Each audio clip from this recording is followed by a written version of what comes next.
Homework, wow.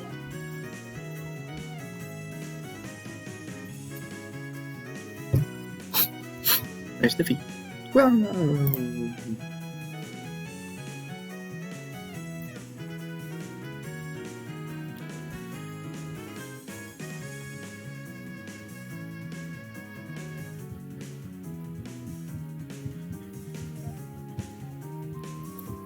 nice Sniffy.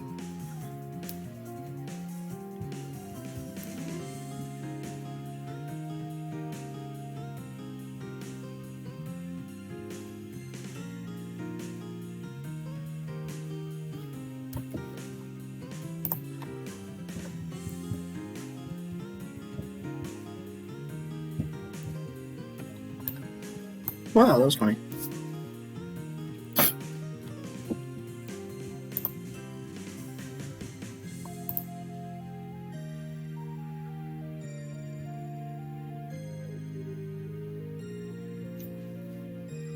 Wow.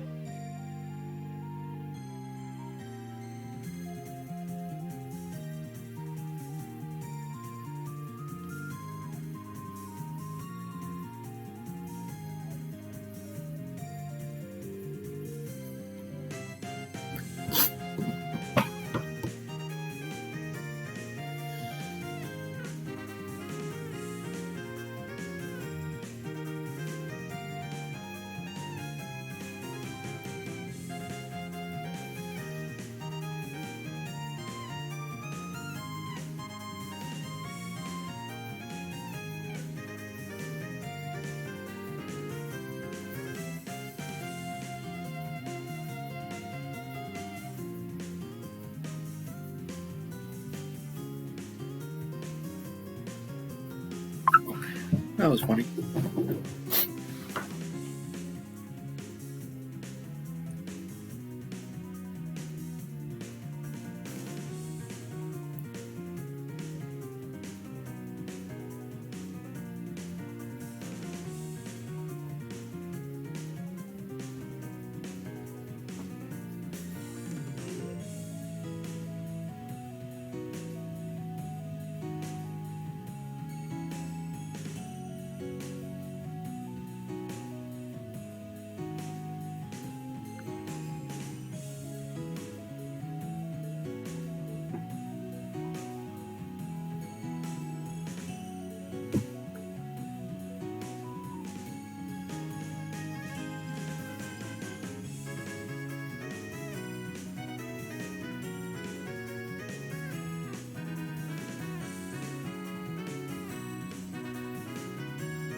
That was funny.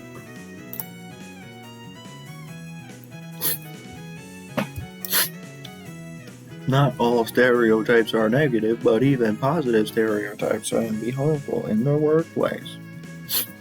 He sniffed. For example, if women are stereotyped as, in general, having better interpersonal skills than men, a particular woman who lacks interpersonal skills might be viewed negatively for failure to comply with a gender-based stereotype. Women who are very skilled in finance or in managing operations might not rise to the top of the list of candidates for promotion. If decision makers focus on stereotypes that they are good at working with people. Besides being uncomplimentary, stereotypes of various racial and ethnic groups could easily be false. Thus, they result in pigeonholing people incorrectly as unsuited for certain types or levels of work. Not only does this limit the ability of individuals to achieve, but it also deprives organizations of the best contributions employees otherwise could have made. Howell expands on the problems stereotypes can cause in the workplace.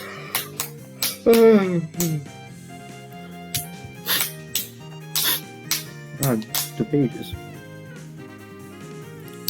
Stereotyping, assigning, often incorrectly, a set of specific characteristics to a person based only on actual knowledge that a person belongs.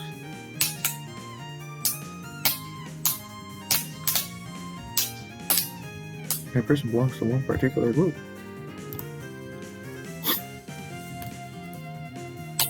Explain how any two of the four factors of media, parents or caregivers, play, and peers and school contributed to your gender role socialization as a child. You Sniffy. Explain how your socialization experiences have expanded.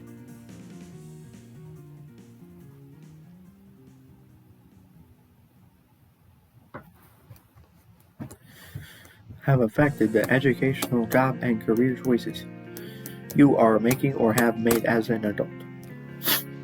The following questions should stimulate your thought process as you reflect.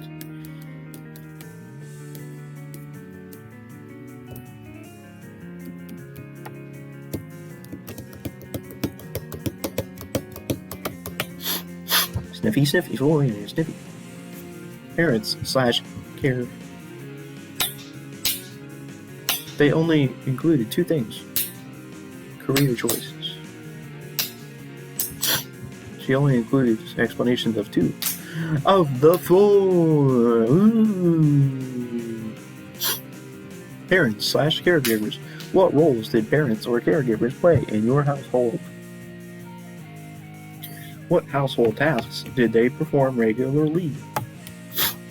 Did they work outside the home? In what occupations? What types of household tasks did your parents?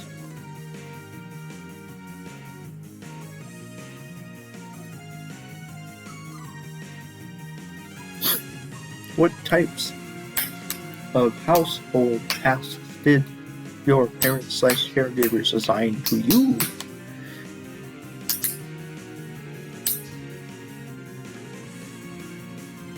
What? If you had siblings of a different sex than you, were they assigned tasks similar to or different from the tasks you were assigned? If the assigned tasks were different, how were they different? Media. What TV shows did you watch? What books did you read? Who were your favorite characters? What did you learn from them? What were your favorite movies while growing up? Were you not allowed to watch certain movies or television shows? If so, why couldn't you watch them? Remember, sources should support your ideas. This is bullcrap. If you state your childhood was impacted by media, support this idea with data that shows the impact of media on children and or socialization. God dang it. This is bull. This is such bull.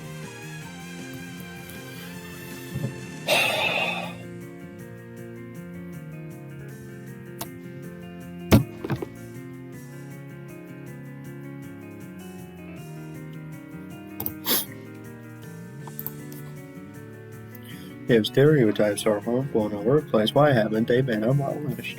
They are ingrained from a very young age as ways to make sense of the billions of stimuli with which humans are bombarded. Sometimes stereotyping begins even before birth as prospective parents think about characteristics of their son or daughter after finding out the sex. Stereotypes may have some kernel of truth, but that is exaggerated and generalized beyond recognition. Eliminating stereotypes is very difficult. If they can be eradicated, this usually happens through a conversion model or a bookkeeping approach. A conversion model affects one's mindset as a lightning strike affects a building. It is sudden and results in massive change. After believing stereotypes for many years, a person observes a startling example of its falsehood and must revise those beliefs. A bookkeeping approach is gradual and results from a steady drumbeat of evidence contrary to a stereotype presented over time. What do these pictures have to do with anything? Shut up. Review the following resources of a resource. 3 videos, 4 videos, 5 videos, article. Dude. The learning objectives lists Thorpe, Moscon, and Polak. Who are those guys? Wow. Where's that?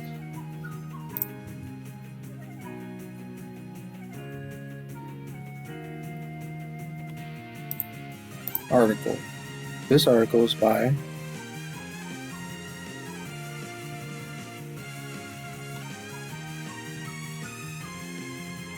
nobody I recognize.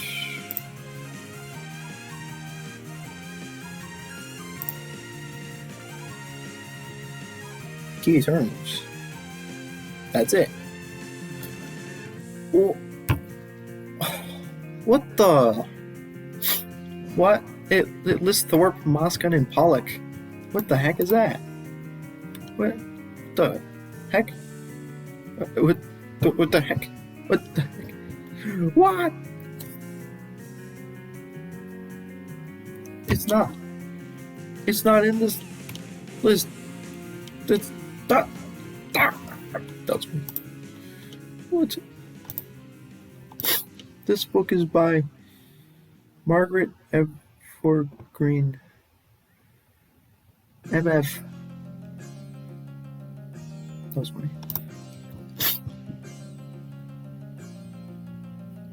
You're so funny.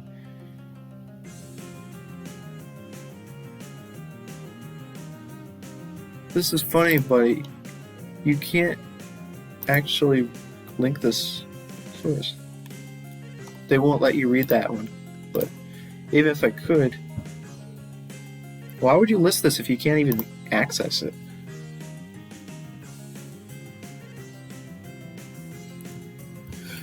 But it's not even...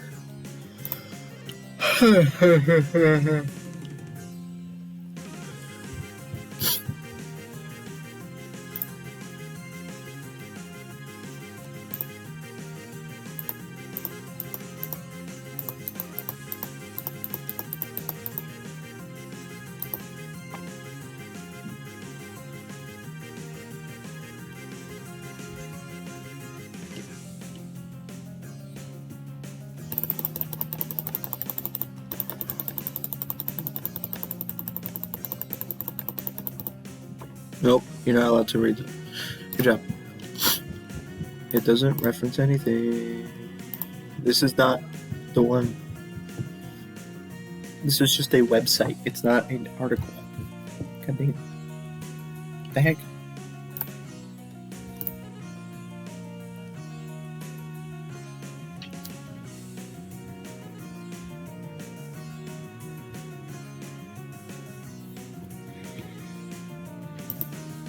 Article. There's videos.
This is bull. It references a source that we can't even access. Hello? What the heck?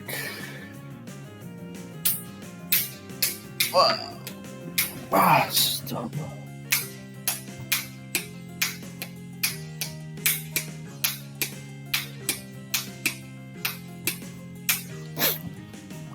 Because I'm a stupid dum-dum, I will read chapter 3.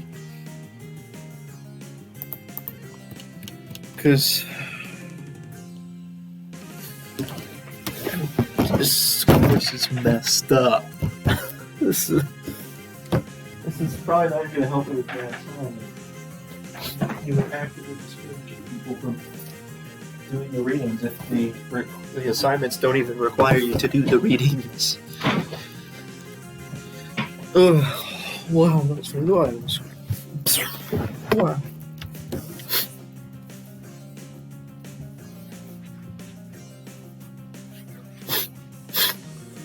Wow, Sniffy. Oh, great. Nice Sniffy.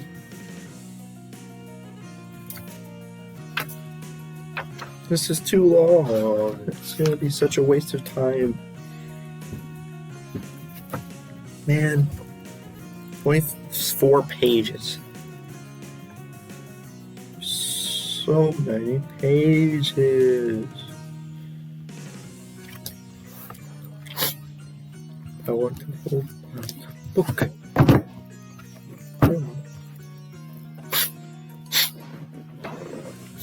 Nose, it snows. Snows. This is my last solve over Rubik's Cube. Chair.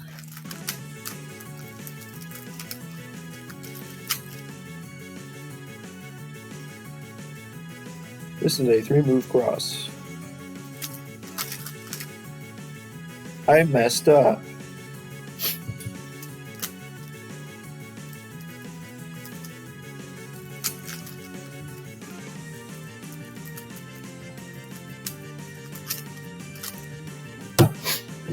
British shoemaker Clarks is being criticized after releasing kids' school shoes with gendered names. The company called its girls' school shoe a Mary Jane style with a pink heart-shaped insole, the Dolly Babe. The boy version of the shoe is called Leader. That was funny.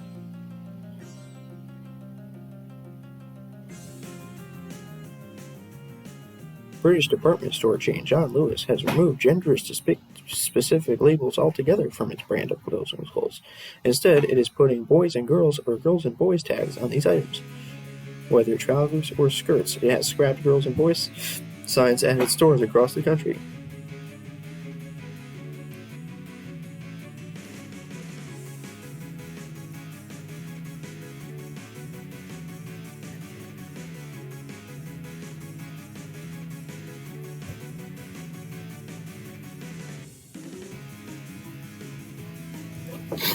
Clarks raised issues of both sex and gender when it decided to offer Dolly Babe shoes to girls and Leader shoes to boys. First, Clarks assumed or had data on the existing sex difference in the preferred labels of girls' shoes versus boys' shoes that it sells. Second, shoe names like these may perpetuate the gender stereotypes on which they are based.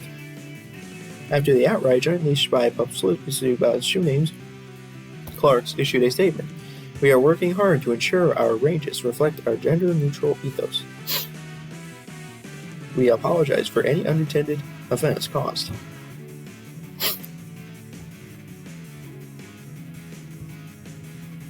What is your reaction to Clark's labeling of its brands of children's shoes and its ensuing statement? Do you believe that Clark's had a gender-neutral ethos at the time, or that it was just trying to sound politically correct? My colleague, Lucy Gilson, who said she was beyond distressed at the story, wondered, did no one think this was a bad idea when it was proposed to the product team? Lucy added, unbelievable that this could still happen. Oh crap, I can't.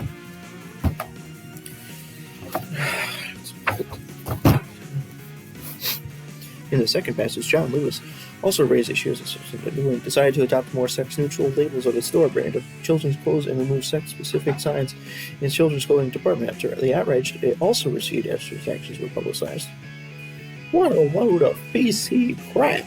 Its spokesperson said, we do not want to reinforce gender stereotypes within our John Lewis collections, and instead want to provide greater choice and variety to our customers so that the parent or child can choose what they would like to wear.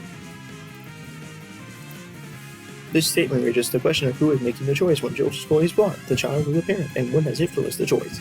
Now, what is your reaction to John Lewis's statement and labeling its brand? Do you believe that the store did the right thing or not? And in either case, why? Do you find these two examples unbelievable in this day and age, or very believable? Considering both passages, we can see that issues of sex and gender arouse considerable debate in society. Together, they set the stage for the questions to be addressed in this chapter. Are there sex differences beyond the obvious physiological ones that exist for individuals who fall into the categories of female and male? What do people believe sex differences to be?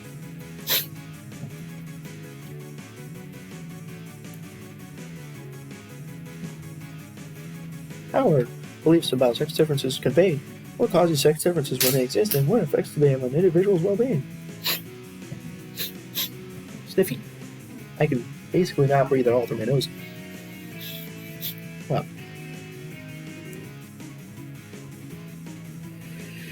let's try to breathe through my nose.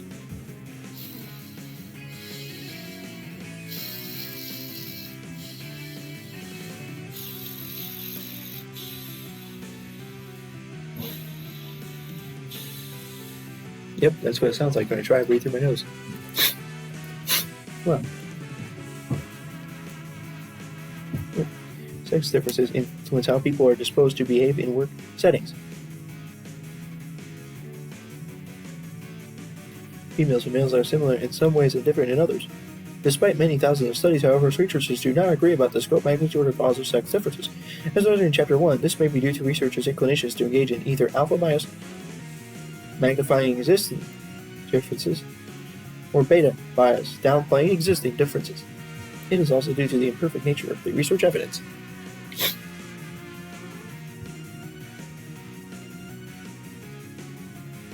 Gender differences influence how people react to others' behavior in work settings.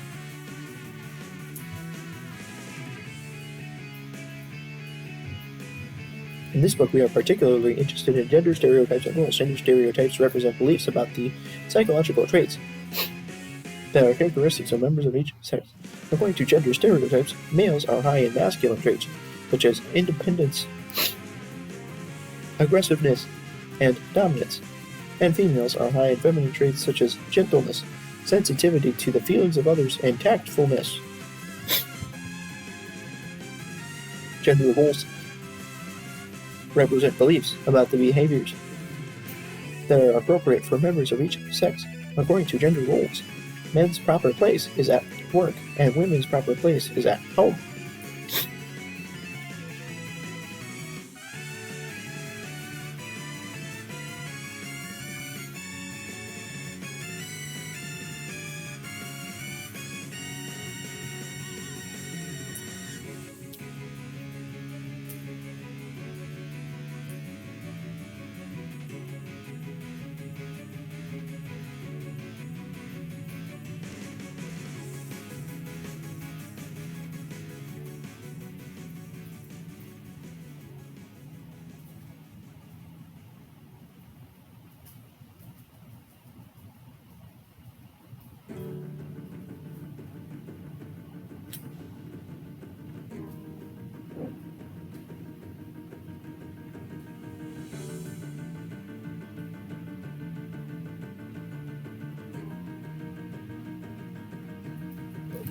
Nice sniffy. Surprisingly, gender stereotypes have been generally stable over the last 4 decades. That is, there has been little change in beliefs about the traits of the typical male emphasizing masculine traits vis-a-vis the typical female emphasizing feminine traits. However, both men and women have been less likely to endorse or express belief in gender roles in recent years.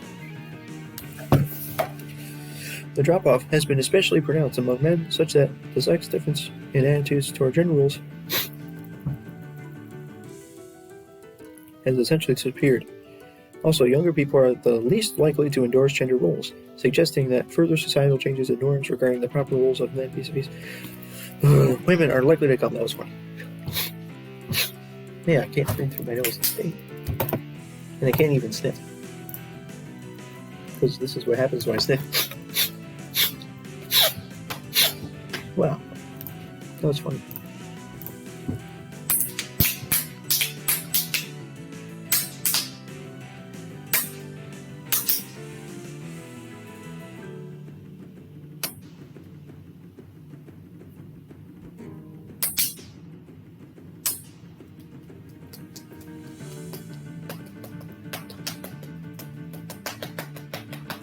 Wow, that was funny. This chapter examines sex and gender. Oh my gosh, is this the whole intro? Is this just the intro? Did I learn nothing from this intro?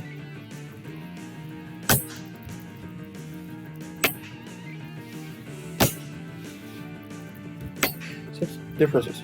The study of sex differences has been a preoccupation and source of controversy for more than 100 years.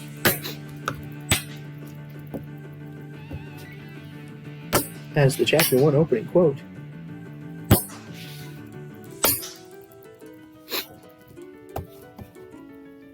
about researchers' biases, prejudice, and sentimental and drivel, from a 1910 review of the literature.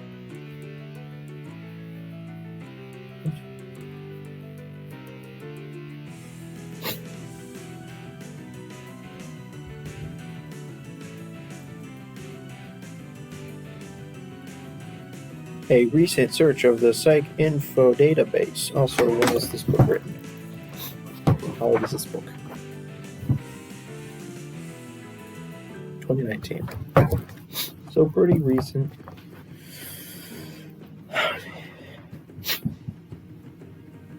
I took a cultural diversity class, and I think that the book I read in that class was written in like 2007. But maybe I had an updated edition of the book or something. Wow, that's fun.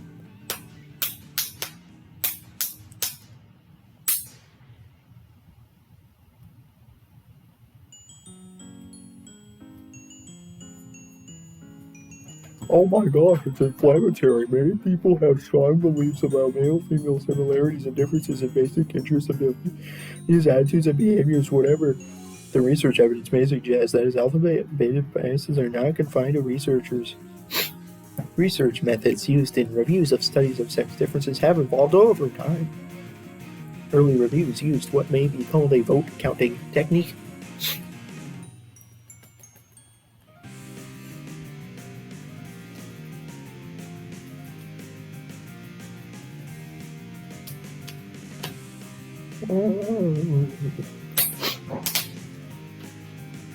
They simply tallied the number of studies on a given topic that found significant differences favoring females, significant differences favoring males, or no significant sex differences, and then reached conclusions based on the vote. Statistical methods called meta-analysis is commonly used now. Meta-analysis uses sophisticated quantitative methods to synthesize statistical evidence from numerous studies. It yields results that are typically more complex and often different from those yielded by vote counting. Sex differences have been examined in many types of psychological traits and behavior using the meta-analysis technique.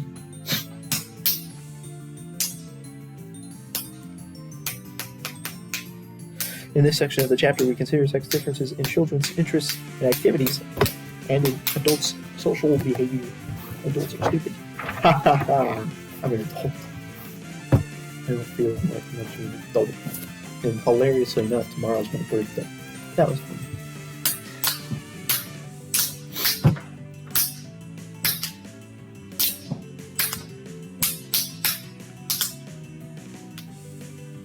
People are stupid.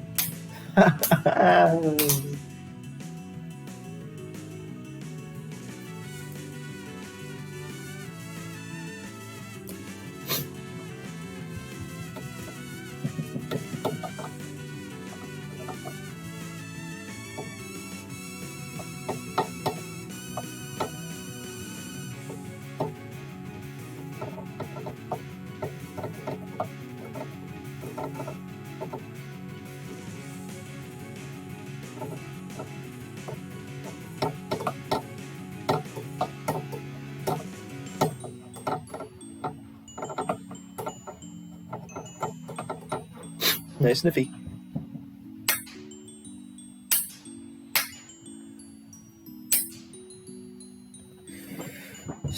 Children's interests in activities starting at an early age. The interests and activities of boys and girls differ greatly. For example, starting at about 3 years old, children in multiple cultures go through a period of rigidity in their clothing preferences. Girls tend to prefer pink, frilly dresses. Boys will refuse to wear any article of clothing that might be seen as feminine.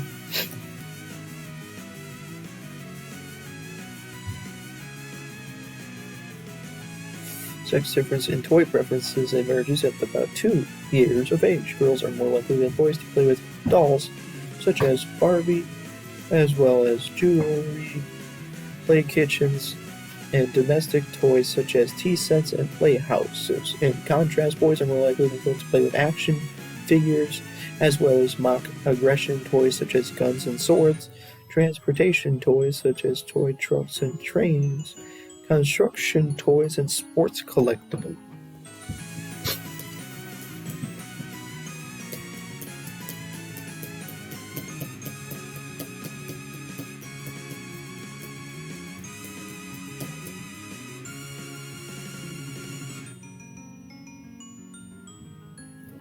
Nice, Sniffy.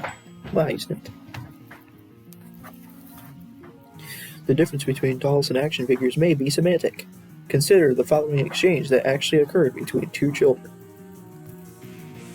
Elise, a 5-year-old girl, was speaking with a 5-year-old boy who said he didn't play with dolls. Elise replied, "Yes, you do. They just call them action figures, so you don't know you're playing with dolls." Your tone of voice came across as, "You moron, can't you see what they are putting over you?" What?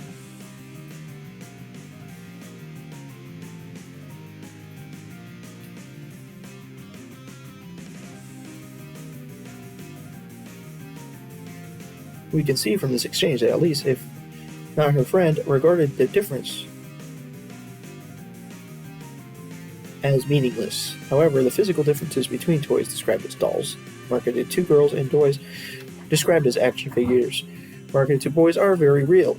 Dolls and action figures tend to convey unattainable body images for girls and boys, respectively. Most female dolls have unrealistically thin bodies, and most male action figures have unrealistically muscular bodies, which have grown even more muscular over time.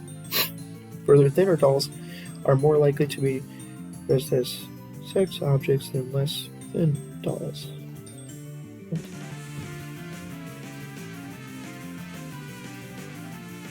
Highly muscular action figures more likely to have clenched fists, angry expressions.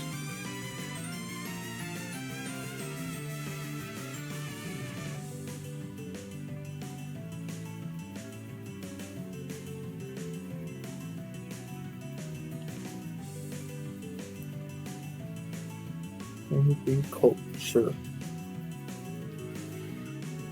Barbie's style might be called emphatic femininity. Takes feminine appearances and demeanor to attain unattainable extremes. Nothing about Barbie ever looks masculine, even when she is on the police force. Police officer Barbie comes with a nightstick and walkie-talkie, but no gun and no handcuffs. She also comes with a glittery evening dress to wear to the awards dance, when she will get the Best Police Officer Award for her courageous acts in the community. Yet Police Officer Barbie is pictured on the box, loving to teach safety tips to children.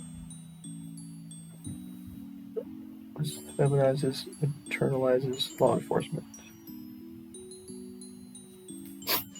Emphatic masculinity.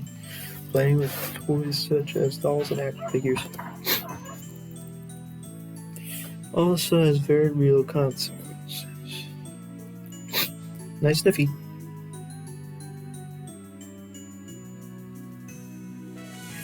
Boys and girls' self-esteem tends to be lower after playing with muscular action figures and thin dolls, and their desire for muscularity and thinness, respectively, tends to increase. Moreover, playing with childhood toys may even influence perceptions of future career options. Girls who play with Barbie perceived that they had fewer career options than boys, whereas girls who played with dolls that were less emphatically feminine perceived lesser difference between their fewer career options. Oh yeah, okay. 5 dolls and action figures are seen on doorsteps on Halloween. Girls are more likely to dress as princesses with ruffled dresses, pink, of course, and an abundance of jewelry. Beauty queens and other examples of emphatic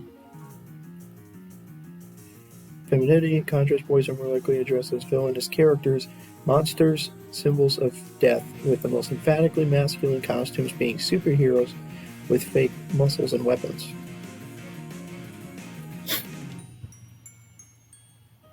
Dude, I literally grew out of Halloween so quickly.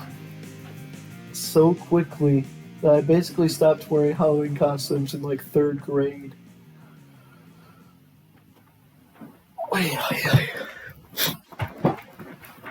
In like third grade, I wore a suit. I wore my dad's suit to school.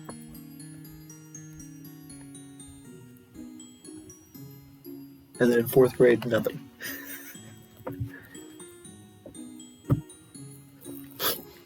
Well,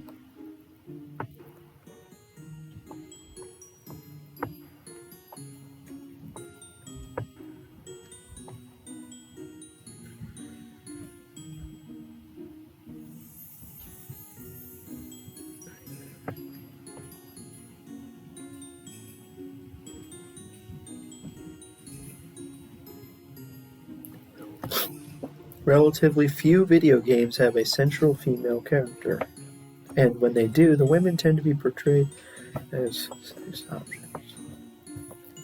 Nice sniffy. Video games are marketed primarily to boys, with images of males and females that largely reinforce gender stereotypes.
Girls are given more household chores.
Wow, sniffy.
I sniffed. Wow, sniffy sniff.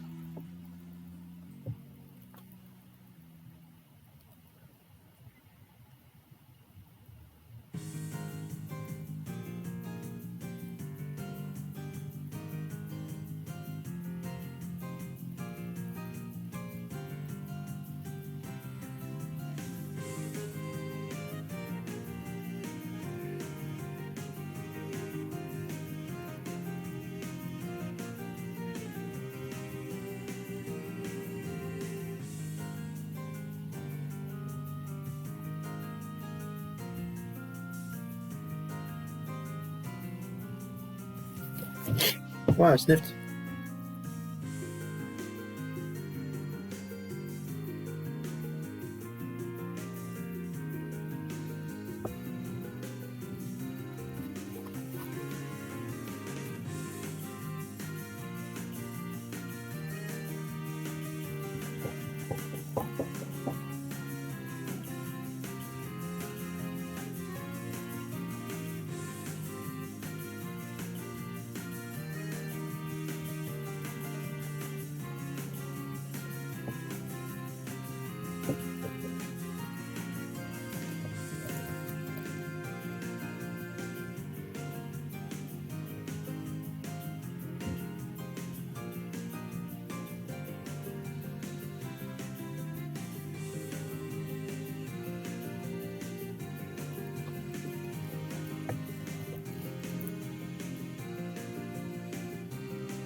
I sniffed. Good job. What's the time?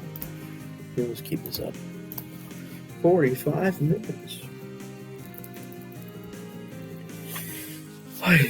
Whoa! Whoa! 69.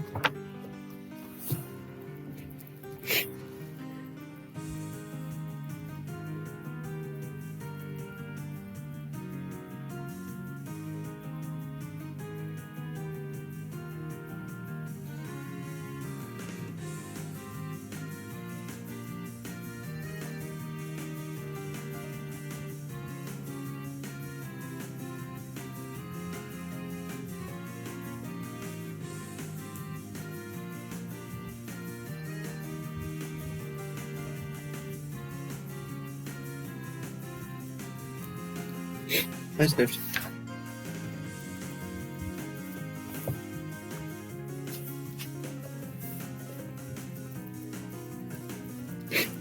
I sniffed.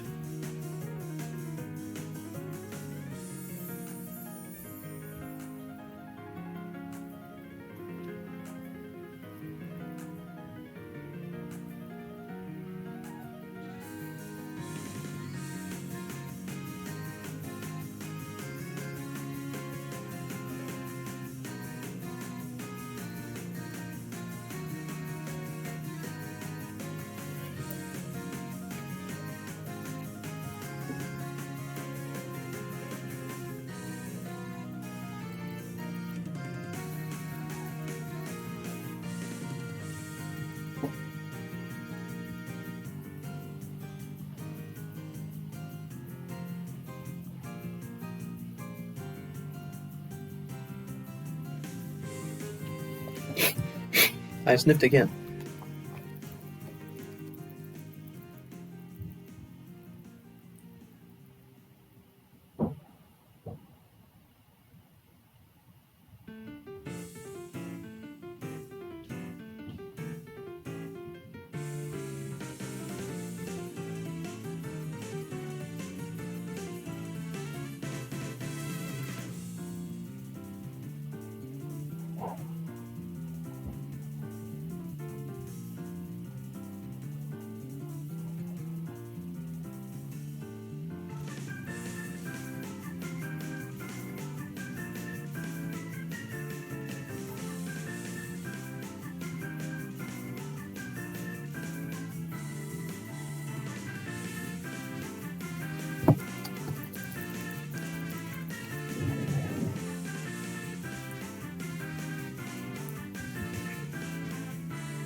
I just sniffed.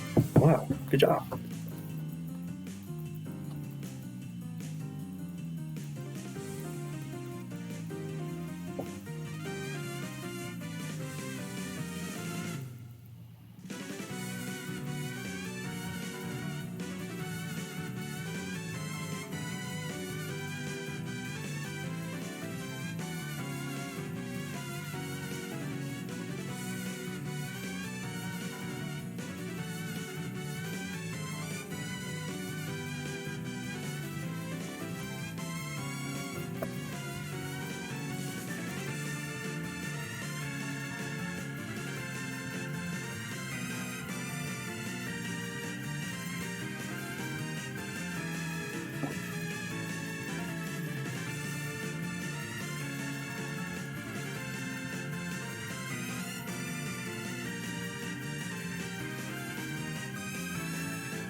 I just sniffed. Wow.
I just sniffed. Good job, me.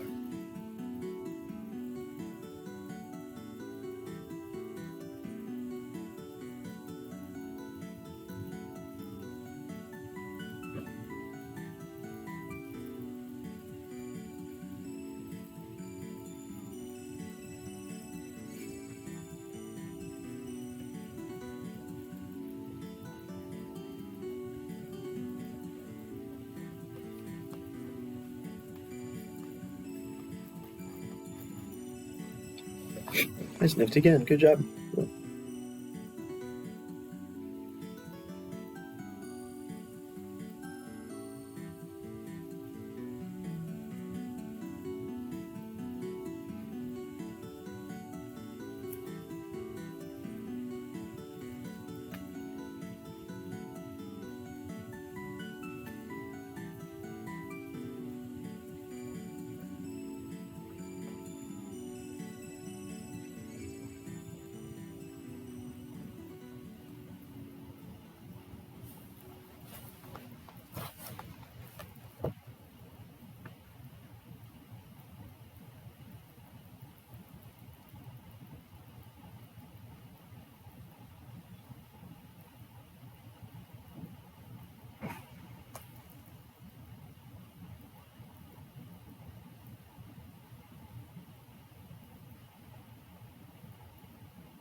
I just sniffed.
I just sniffed.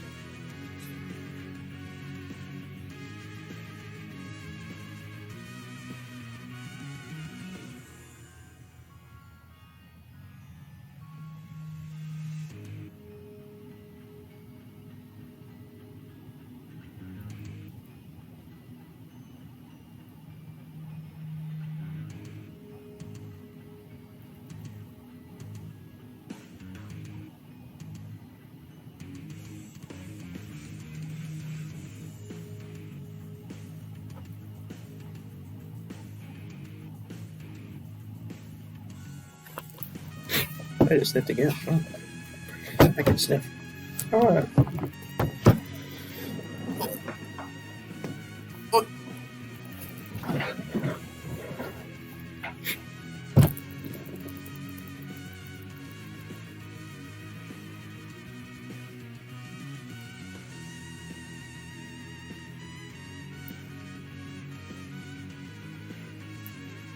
Oh, that was funny. I sniffed. I sniffed.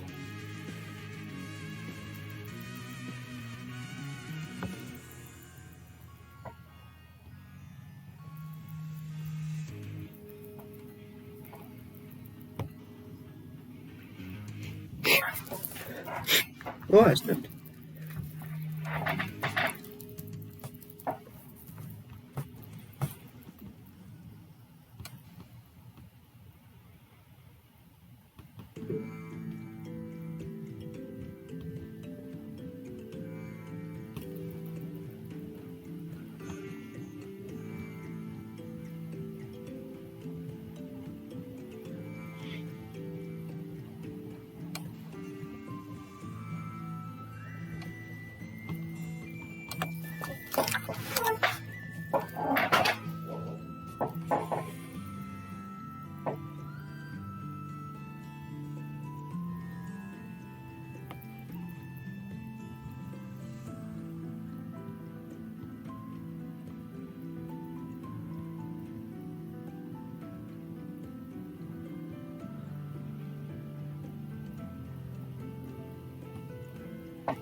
Anyways, bye.